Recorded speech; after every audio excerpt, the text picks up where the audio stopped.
this is Tennille from Study in Australia TV. In our last episode, we talked about the school system in Australia, the entry points into schools for international students, cost of schooling in Australia, accommodation options, advantages of studying in Australia, safety, and also how technological Australian schools are. In this episode today, episode 4, we're going to concentrate on English language programs in Australia, also known as ELICOS. The ELICOS sector is a very important part of the Australian education system, particularly for international students from non-English speaking countries. It provides international students with a wide variety of options to learn English and also enables students to progress on after improving their English to enter into other education sectors in various levels. Because there are so many courses available, you need to be confident in selecting the right one for whatever you intend to do afterwards. This is especially true if you want to continue studying in Australia after completing your ELICOS course. So you might ask, what types of ELICOS courses are offered in Australia? Or what types of ELICOS courses are suitable for a student who wants to continue studying in another sector? What English language proficiency tests are accepted by institutions in Australia? What are the usual English language requirements to enter a university or VET course? How are the quality of ELICOS courses maintained in Australia? So let me give you an overview of the ELICOS sector. ELICOS stands for English Language Intensive Courses for Overseas Students and is an important part of the Australian education system. This acronym is used only in Australia and refers to the kind of English courses that are accredited by the Australian federal government for study on a student visa. There are many other acronyms used to describe this kind of program. Some examples are English as a Foreign Language, or EFL, English as an Additional Language, or EAL, and English as a Second Language, or ESL.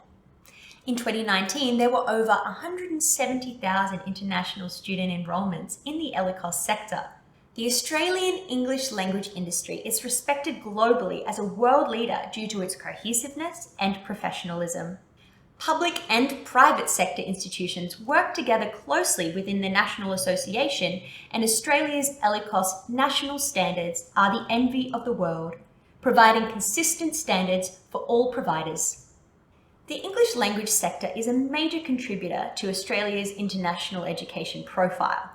English language training commonly takes place in dedicated colleges or language centres. These centres are completely focused on the needs of international students, so they have a highly developed support services for their students. English language training is often the first type of course an international student undertakes in Australia. So, ELICOS colleges have well-developed reception, orientation, and accommodation placement processes to reflect this and help support students newly arrived in Australia. ELICOS students typically come on a student visa, a tourist visa, or a working holiday visa, depending on their intention after the English training. ELICOS students on a tourist visa are only permitted to study for a maximum of 3 months, and those on a working holiday visa for a maximum of 4 months. Individuals wishing to study in Australia for longer than this should apply for a student visa. Students on a student visa must study at least 20 hours a week. This is usually offered over 5 days. Student visa holders must meet the attendance requirements of their visa or risk breaching their visa conditions. ELICOS providers who teach students on student visas must be registered on the Commonwealth Register of Institutions and Courses for Overseas Students, also known as CRICOS. The national database of all courses and providers of courses to international students in Australia. The ELICOS industry in Australia is highly regulated. ELICOS students who hold a student visa are covered by the ESOS Act, which is the Australian government legislation protecting international students. ELICOS providers, along with all providers of education and training to overseas students, must comply with conditions of the Education Services to Overseas Students, or ESOS Act. This Act is administered by the Federal Australian Department responsible for education and includes a national code outlining how providers must conduct their operations and the Tuition Protection Service, or TPS, outlining how overseas students are financially protected in the case of the closure of an education provider or institution. Areas of operations covered by the National Code include marketing and information, use of agents, care and services to students, and dealing with student complaints and appeals. The National Code also sets out that providers of ELICOS must adhere to the National ELICOS standards, which outline the specific requirements of courses, academic and support staff, conditions and provisions. However, students on tourist visas, working holiday or other visas are not covered by the ESOS Act. But these students are studying in colleges that are required to follow the National Code, so are indirectly covered by the Act. ELICOS courses can be taken by students as standalone courses, which means they don't have to package with another course after completion. This means that the student simply wishes to improve their English proficiency and then return to their home country. According to English Australia statistics, just 39% use the language course as the first in a pathway of courses leading to formal qualifications in other sectors. So let's talk about the different types of ELICOS centres. There are over 300 accredited ELICOS centres in Australia. Australian ELICOS centres are located in all of Australia's major cities, as well as a range of regional locations, can be private or government operated, can be independent or attached to a high school, TAFE, college or university, or may be small boutique colleges or large international providers. So let's talk about the types of ELICOS courses available in Australia. ELICOS providers and courses need to follow a care quality assurance process to maintain their registration. This specifies the minimum qualifications of teachers, class sizes, types of facilities, and the number of study hours per week.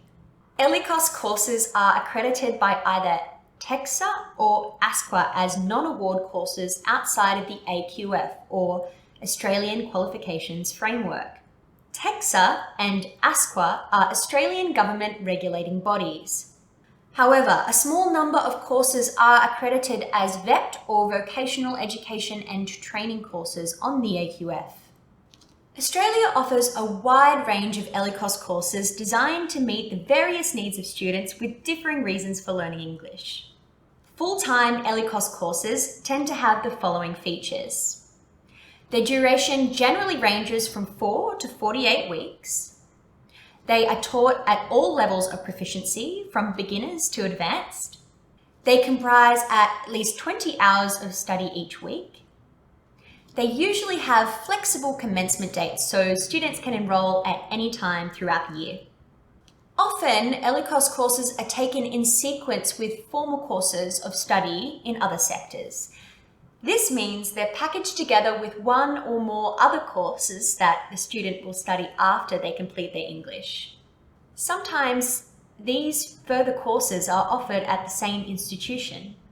There are 5 major categories of English language courses generally offered in Australia to international students.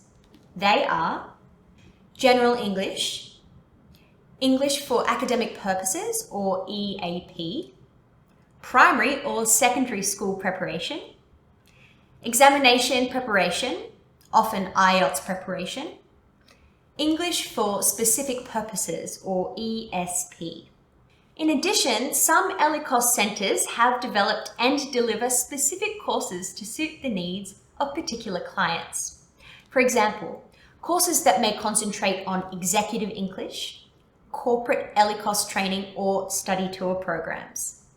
These programs usually combine English language study with other activities like travelling, work experience, volunteering, or sporting activities. So let's talk about the 5 major categories of English language courses. General English courses help to improve English skills in the 4 skill levels of reading, writing, listening, and speaking. Students can enter at any level from elementary to advanced, and they progress on at their own pace. Students are generally tested on arrival and placed in an appropriate class level at the start of their studies. Classes at each level focus on everyday English and often include a variety of activities for students to practice their English in particular settings.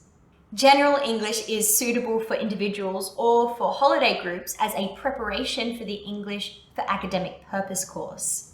So, English for Academic Purposes, or EAP courses, are designed to help students succeed in academic or university studies by improving their English and academic study skills. They help students achieve the level of English language proficiency needed to undertake tertiary studies at Australian universities. This is usually around an IELTS 6.0 to 6.5 or TOEFL paper 530 to 570 or other equivalent language tests. A large percentage of students who complete the courses enrol in Australian universities or VET courses.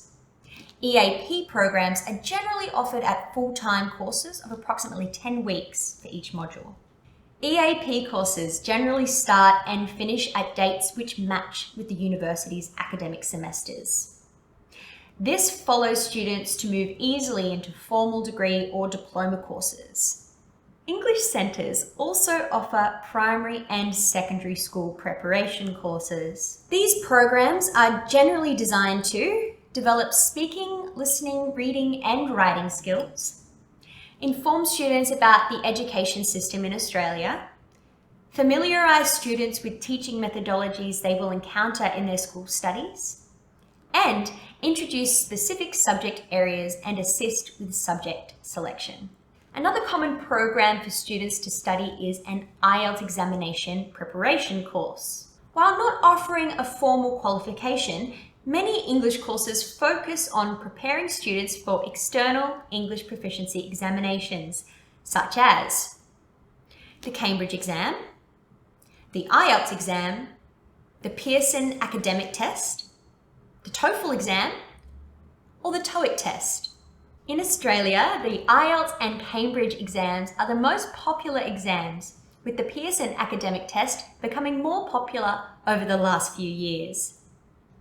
These courses are generally provided for students aged 17 and above, involve intensive test practice.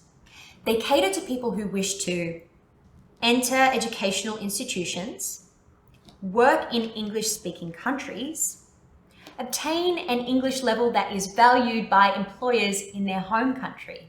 Lastly, English centres offer English for Specific Purposes courses. These courses are generally specialised to meet a specific student need for technical English proficiency. They are often designed specifically for a small student group with similar needs. Courses that are less than 13 weeks in length are often taken while on a tourist visa. This category also includes business English courses that are designed for adults seeking job-specific English language training.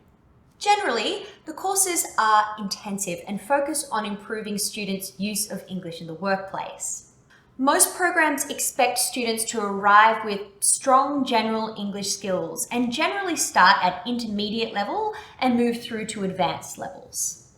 There are also short courses available for non-student visa holders. Students can obtain a tourist visa to study English for less than 3 months, or if on a working holiday visa, can study a maximum duration of 4 months. These students will undertake the same programs and attend the same classes as student visa holders. Note that students studying for less than 4 months can still apply for a student visa if they wish to. If the students come as a group, most English centres will have a specific program tailored for them. This is usually known as a study tour. Study tours generally have the following features. They are designed for students studying in their own country, either in high school or in higher education, and take place during holiday periods in Australia. They combine tourist or specialized activities alongside the English study component, and they are often structured around a particular group of students coming from one source overseas school, university, or workplace. Study tours are not covered by the ESOS Act or the National Code, so they do not need to meet any specified requirements in terms of hours of study, teacher qualifications, or facilities. English colleges that are members of English Australia must, however, conform to best practice guidelines when offering study tours though. Study tours can provide all types of business and English language packages. Many different types of special interest tours and holiday group travel tours are available.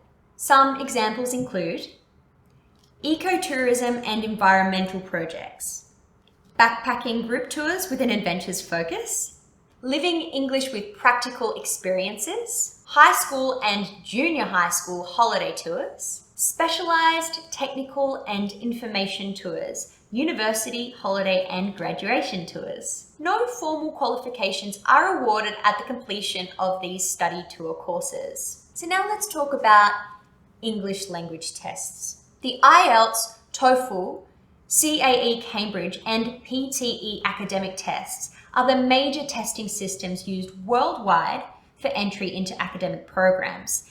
This includes entry into Australian programs. They are all accepted by the Australian Department of Immigration with regard to student visa applications, requiring evidence of English language proficiency. Let's start with the IELTS test. IELTS stands for International English Language Testing System. IELTS is the most commonly used English proficiency test in Australia and is accepted by all our academic institutions. The IELTS test consists of 4 modules that test the complete range of English language skills, which students commonly encounter when studying or training the medium of English. The IELTS test is available in 2 formats, academic and general training. All candidates take the same listening and speaking modules. However, the 2 formats have different reading and writing modules. The academic test is suitable for candidates planning to undertake vocational or higher education study programs. The general training test is suitable for candidates planning to undertake non-academic training or work experience or for immigration purposes. The TOEFL test, which stands for Test of English as a Foreign Language. TOEFL tests the ability of candidates to use and understand English at the university level. Computer-based testing is offered throughout most regions of the world. In addition, internet-based tests, also known as TOEFL IBT, are also available and popular in many countries.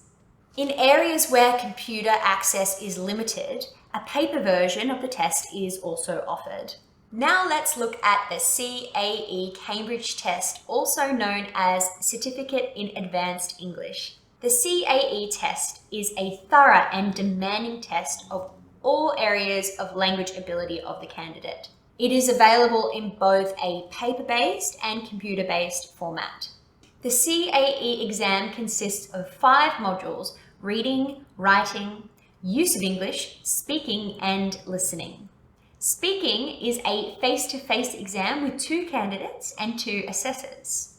Lastly, the Pearson's PTE Academic test, also known as Pearson Test of English, is becoming more popular.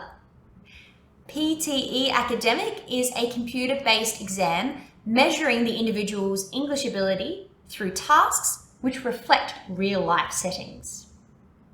The test runs for 3 hours, during which candidates are given 20 different types of tasks. Some of these test integrated skills like reading and speaking together.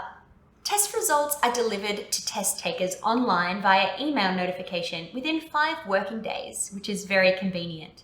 Each of these tests I've described can be compared through test equivalency scores. The Department of Immigration uses an equivalency table to establish the English level of an applicant for a student visa application. English language tests for student visas. So now let's talk about entry points and cost for ELICOS courses.